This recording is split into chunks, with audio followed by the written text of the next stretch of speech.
Good morning, seventh graders. Hope you're doing well. I'm happy to be with you. You should be watching this video on Wednesday during language class, and you are tuning in to your final classical roots lesson of the year. I know, it's very tragic, but you will be okay. Go pick up some Latin textbook to keep yourself busy until we are back in the fall with more classical roots. Can't wait. All right. You know the drill for what you need to have to be ready for classical roots. Just a loose leaf sheet of paper and a pencil. There really is no need to have other books out. There's no need to have a laptop out.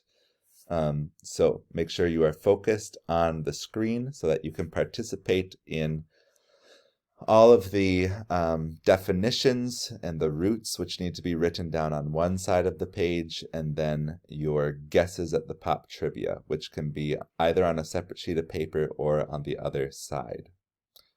And that's all. I will be saying pause. I will be asking Pastor Nick to pause the video several times throughout this lesson so that you can take your guesses at the trivia before I give the correct answer. I haven't counted how many references there are total, but this is one where there will be many references, so you're going to want to keep track of all of them, and I can give a total sum at the end to see how many there are. Okay, here are your roots. Let's get right to it. Oops, if I can figure out my slide. There we go. First off, we have lev, which is Latin for light, specifically light in the sense of weight, but there are more figurative senses of that word too that we'll get to.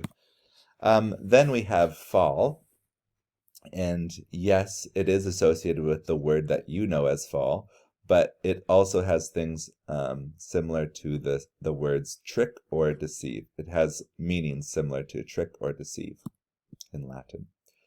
We have the word caval, which is horse, or caval is how it's usually pronounced in words, and that is horse once more. Then finally, our fourth and last root for the day is brev, and brev is short. Latin for short. So I'll give you a minute to write these down. You can hit pause on the video and resume when you are ready to get going. Okay, here we go. First one we have is levity, a word that I really like the sound of. It's very crisp sounding, levity. So this comes from lev, which is light. That little suffix at the end, that tag at the end of the word, ity, that just indicates that we're looking at a noun. It shows that we have a noun on our hands. So this word, if you wanted a simple definition, is just lightness. And then the more figurative and more common use of this word describes levity as lack of seriousness or light-mindedness. You could have heard of that phrase, light-minded. That's a more figurative sense of levity. So you could say something like, the grim conversation could use a pinch of levity, some lightheartedness to make it less grim. We have some characters that have more than a pinch of levity in their lives. Who are those comical figures on the right? And who are those contrasting characters on the left? Pause the video, write down your 4 guesses at those 4 characters, and hit play when you have all written them down.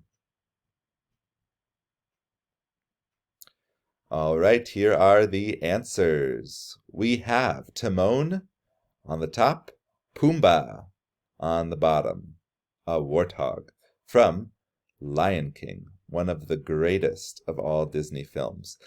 On the left, we have a film that's new, at least to me. I know it's not actually new. It's like 7 years old now. I think it was 2015 that Pixar came out with this movie, Inside Out. But I just watched it this weekend and I was amazed. I loved this movie. I think it was fabulous. And I would love to discuss it with you sometime, maybe when I get back. But we have Joy holding a memory there and the character of Sadness. So once more, Joy, Sadness, Timon, and Pumbaa. Okay, next word. Alleviate is your second vocab word. Al means to. Lev means lighten. So this is a verb that means to lighten someone's load. It can also take on a figurative sense, meaning a non-literal sense, just like the last word we'd read could as well. And the figurative sense of alleviate is to console or to comfort. So you're not physically lightening anything from them or carrying anything, but you are, in a sense, consoling or comforting them. It always helps to have a giant to alleviate the weight of your pack. Maybe you know where I'm going with the references here. Which movie are we seeing here? Which movie is depicted in that shop there? And then, what is the name of the actor at the top? He was also a professional wrestler in his day, and he was a real-life giant. The man was 7'4", if I'm correct. That's what Wikipedia said, at least. So I'll pause as you write down those roots and those guesses. There are only 2 points possible in this slide. Okay, you've had your time to write down your guesses. Here we have, depicted on the right, the movie The Princess Bride. The Princess Bride, a classic of fantasy.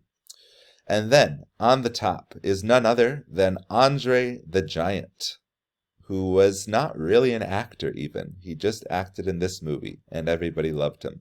But he spent most of his career as a professional wrestler. All right, there you go. Those are your 2 points for alleviate. Number 3, we have the word relevant. Still working with that root lev, but I do have a different root shown here on the slide, as you can see. We have relieve. So now we have words within words. Yes, that was originally lev plus that prefix re, but then relieve became its own word and kind of like acting like a root until it brought about this next word, relevant. So relevant pulls on relieve in the same way that relieve pulls on lev in making sense of a word. So relevant means to the purpose or helpful. Just in the same way that relieve is to lift up or help. Relevant means to the purpose or helpful. Sometimes even the best teachers fail at trying to stay relevant. And relevant is very much in the eye of the student. Maybe it is helpful and to the purpose, but the student doesn't think that it is. The student just has to learn after a while. So, for your notes, please write down those definitions and also name the mentors depicted to the right. A mentor is a teacher. Name the mentor depicted to the right. Oh, and the left. There's a mentor on the left. And then the movies in which they are featured. So there are 4 points possible. Name the movies and name the teachers there. You can pause the video, resume when you're ready. Excellent. We have Mr. Miyagi, who is from The Karate Kid, an excellent teacher. The wax on, wax off, I think that's what's being shown in that still right above. And then on the left, we have Jiminy Cricket. Jiminy Cricket is from Pinocchio. I watched an interesting video recently about a theory that Jiminy Cricket was a figure of Christ, of all people. The first thing he mentioned was the initials JC. Jiminy Cricket, so there must be some connection. And then he kind of expounded on how Jiminy Cricket is always the word of wisdom. And I suppose you can make that argument. I'm not sure I'm totally convinced myself. Yes, Jesus is our wisdom and all knowledge and the Logos, but I don't know if he's Jiminy Cricket. Okay, let's move on to the next slide. We have infallible for word number 4. Here are the roots. There are 3 little parts to this word that make up infallible. We have in, which is a word for not. Sometimes it's pronounced im. And then we have fall, our root from our list of roots. Deceive or fail are the meanings of fall. Able is just able to. So if you put all of those together, you get this simple definition of incapable of making mistakes or being wrong. And there's essentially nobody that has this description. If you give this description infallible to anyone, you're usually being sarcastic or making a joke, because all of us are fallible, right? We all can do wrong. There was an exception, of course. I hope you know who that exception is. So there is one infallible soul in our world. This mongoose is not one of them. This mongoose may be heroic, but even he is not infallible. So tell me, what is the name of this mongoose pictured to the right? And what is the name of that cobra? Now, it could be 2 different names. I don't know which of those ones it is, which of the cobras it is, but if you name either of them from this story, then you are just fine. I won't be too picky about whether you get the male or the female cobra. So pause the video, write down your definitions and your guesses, resume when ready. Alrighty, we have none other than Rikki-Tikki-Tavi, the mongoose, on the left, and Nag or Nagini pictured on the right. Okay, next one. Number 5 is the word fallacy. Comes from our root fall, which has to do with deception or trickery, failing. And then our definition is a false statement or deception. So you can call anything that's false a fallacy, technically, but that's not the way this word is used most often. Most often, this word is actually a pretty specific and confined word, which means a failure in reasoning or logic, which renders an argument invalid. So, if you're making an argument and you use these fallacies, you commit these fallacies, then your argument is no good. So you probably heard of some of them, maybe not. You'll learn about them next year in my class. But words like ad hominem or slippery slope, all of those phrases are different ad hominems of arguments. One of the fallacies in argumentation is the relativist fallacy, which is where you basically say, well, it's true for you, but it's not true for me.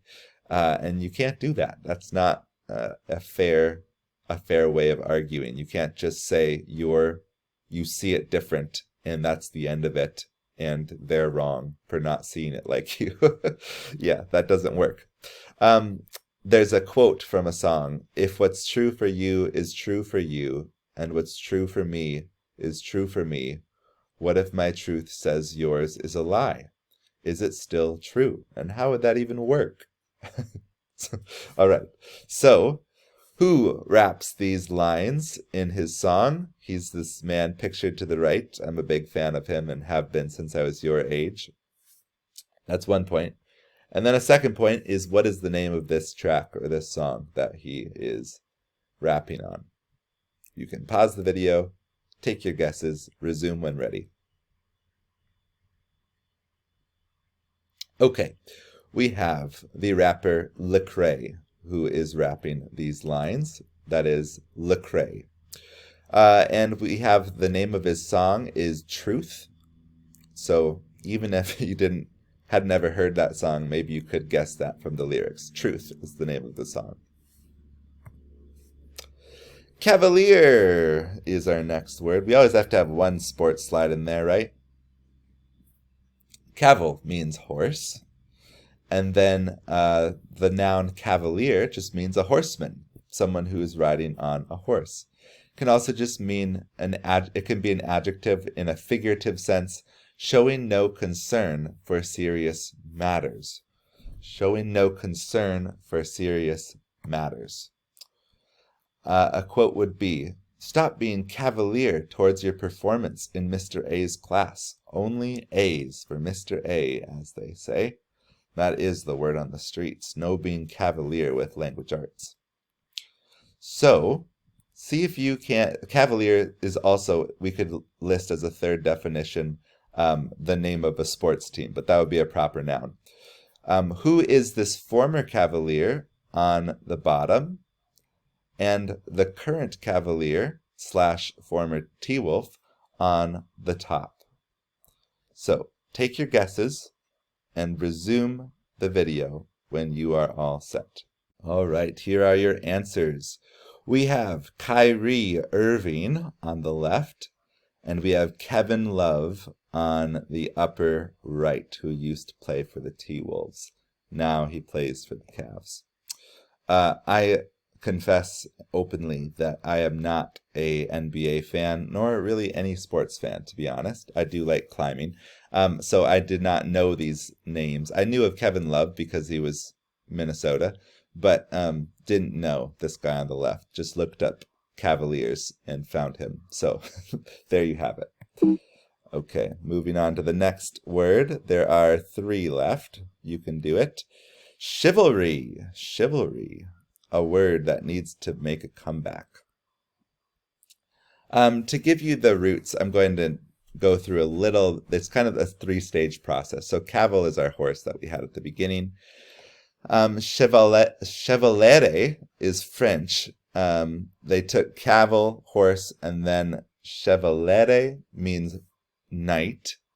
And then from that word, chevalere, we got chivalry, which describes everything having to do with knighthood and the culture that is around being a knight. So here's the definition for your notes. We have, being finicky, knighthood, but also things like nobility or heroism or the art of war. So to get at what that means, I think there is no better source than the actual characters themselves. So think about what these characters represent, especially the ones on the right. So the middle and the right characters, they are very chivalric. They have chivalry, more so than the one on the left, but I wanted to include the one on the left for fun. This was certainly the most chivalrous mouse in all the land. The idea of a gentleman actually comes from this idea as well. Name the 3 chivalrous mice, or I think one's a rat, and their movies. So 3 names and 3 character names and 3 movie names. That's 6 points possible. So big money on this slide. Pause the video. Write down your answers, resume when you're all set.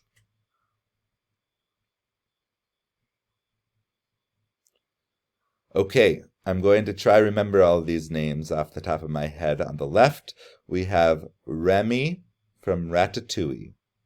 2 points so far.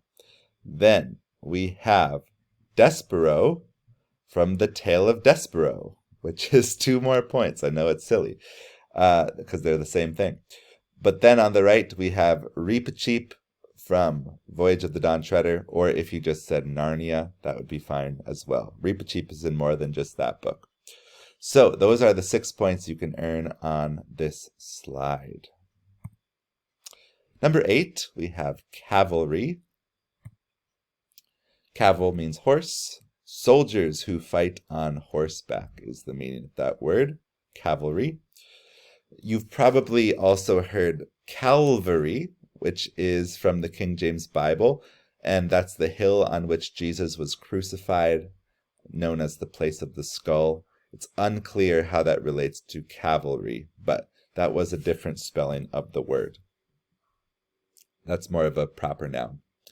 Okay, please name the actor playing this soldier, and then name the movie as well. Pause the video, write down your guesses, and then we'll cruise ahead.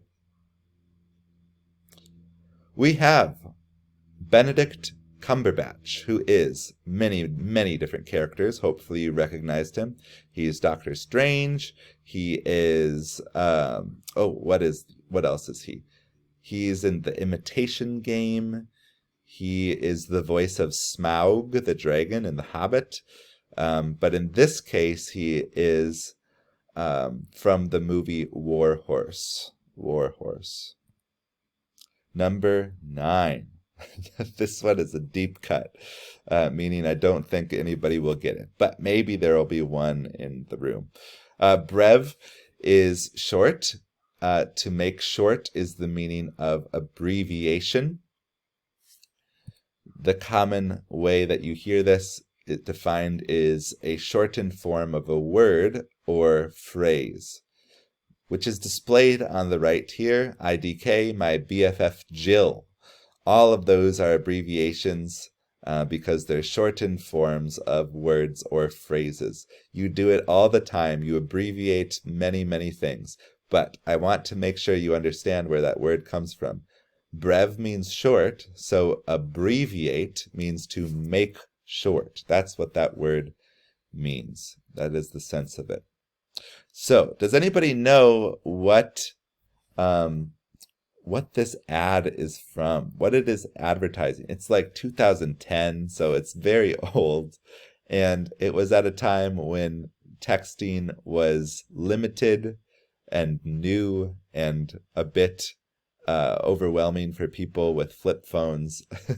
But there was a company that was very popular at the time that had this really, really memorable advertisement. And if you can if you know who this is advertising for, then you can get not just 1, but 2 points. Not just 1, but 2 points. Take your guesses and pause the video. All right, we have a 2010 ad for AT&T, still out there, still a phone company. And I think it was called Singular at the time, Singular, or something very similar. If you have that name as well, you can get the 2 points. But AT&T for 2 points. Good work if you got that one. Last one is brevity. So we had levity that we started with. Brevity is what we have here. Brev means short, like always. And itty is a noun. It shows that we have a noun that we're dealing with. So the simple definition is shortness. That's really it. Brevity is the soul of wit is a classic quotation from a Shakespeare play. And if you can find first off, what that quote means is that the heart of humor, the heart of being funny, is being concise with your words, being short and to the point with your words. That's what people mean when they say cutting humor, or phrases along those lines as well. So if you can name what play this is from, you get a point. I will give it to you. When I say what this is from, I mean what this quote is from and also what this picture is from. And if you can get this play, you get 2 points. This is the most famous Shakespeare play. I'm guessing you'll read it in junior or senior year of high school. That's when I had to read it. I also read it in college a second time, and it's a masterpiece, you could say. Take your guesses at the name of this Shakespeare play.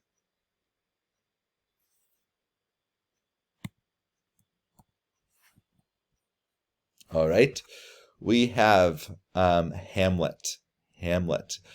Maybe you remember, oh well, I might have just told 8th grade this, but Shakespeare actually had a son named Hamnet, who died young, and that left an enormous influence on the playwright's life, as you can imagine. And this play was related to that name, Hamlet. So that might be where it comes from. But that's the end of your 10 words today. I think this should be plenty to get you through the hour, and we are just about finished. As for the assessment for this week's vocab, please don't stress too much about this, but what I want you to do is similar to what we've done before. It is not going to be a worksheet that I've had you do before, but it's going to be another composition. However, because I know that took quite a while, rather than doing all 10 words, you get to skip up to 2. You don't have to. You get to skip 2 words that you don't want to use out of the 10 while you are writing your paragraph. And this time you're required to do it with somebody else. So we can have groups of 2 or 3 people. 2 or 3 people, and you have to use at least 8 of these vocab words correctly in your story, just like you've done before. You can use all 10, no problem with that, but you do have to work with a partner. So with the remainder of the class time today, and possibly part of Thursday as well, I want you to be working on that paragraph in which you use 8 of the 10 vocab words to write a story. This will be due when I get back on Friday. So you have tonight and you have tomorrow night, and on Friday in language class, I would like to hear your stories that you came up with your friends. So that will be a lot of fun to hear, and I look forward to sharing those with you. Okay, that's all for today. Be sure to figure out who won and who gets the candy, because that is very important. Okay, bye.